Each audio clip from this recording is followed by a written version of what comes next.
Good morning students. आज हम chapter 12 Hindi में आपसी संयोग, ये एक स्टोरी है दो फ्रेंड्स की। आइए हम देखते हैं स्टोरी में क्या बताया गया है। आपसी संयोग मतलब आपस में मिलके कोई भी काम करना। संयोग मतलब किसी की हेल्प करना। जैसे कि इस चैप्टर में है, एक समय की बात है, किसी गांव में मोहन और सोहन नाम के दो मित्र रहते थे। एक समय की बात है, उस समय एक गांव में दो मित्र रहते थे। दो मित्र मतलब दो दोस्त रहते थे, मोहन और सोहन। दोनों अत्यंत निर्धन थे, मतलब दोनों बहुत गरीब थे।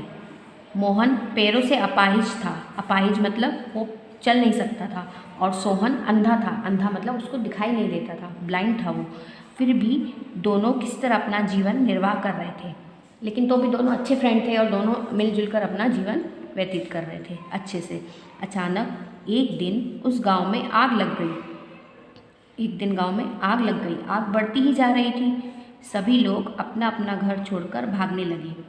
आग बहुत बढ़ गई थी और सभी लोग अपना अपना घर छोड़कर भाग रहे थे। लेकिन मोहन और सोहन आग में फंस गए। मोहन और सोहन दोनों आग में फंस गए थे, क्योंकि आप जानते हैं कि मोहन चल नहीं सकता था और सोहन को दिखता नहीं था, इसलिए वो दोनों आग में फंस गए थे। यकायक मोहन को एक विचार आया। विचार मतलब उसको एक आइडिया सूझा। उसने सोहन से कहा, सोहन भाई तुम मुझे अपने कंधे पर बिठा लो। मोहन क्योंकि चल नहीं सकता था, तो उसके मन में एक विचार आया, उसका एक आइडिया दिया उसने कि सोहन से बोला कि तुम तो चल सकते हो, तो तुम मुझे अपने कंधे पर बिठा लो। और क्योंकि मोहन देख सकता था, तो उसने बोला कि तुम मुझे अपने कंधे पर बिठा लो और मैं तुम्हें रास्ता दिखाता जाऊँगा, मैं तुम्हें रास्ता बताता जाऊँगा। इस प्रकार हम दोनों आग से बच जाएंगे। उसने बोला कि तुम मुझे अपने कंधे पे बिठा लो और मैं तुम्हें रास्ता दिखाता जाऊँगा और हम बाहर निकल जाएंगे। इस तरह हमें दोनों की जान बच जाएगी। सोहन ने मोहन को कंधे पर बिठा लिया।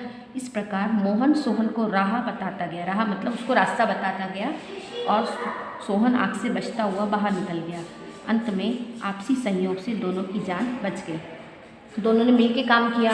एक चल नहीं सकता था, एक देख नहीं सकता था, लेकिन दूसरे ने उसको कंधे पे बिठा लिया और पहले ने उसको रास्ता बताया। इस तरह वो दोनों आग से बाहर निकल पाए, क्योंकि दोनों ने एक दूसरे का सहयोग किया था, दोनों ने एक दूसरे की हेल्प की थी। आई होप आपको ये चैप्टर समझ में आया होगा। Thank you for watching this video.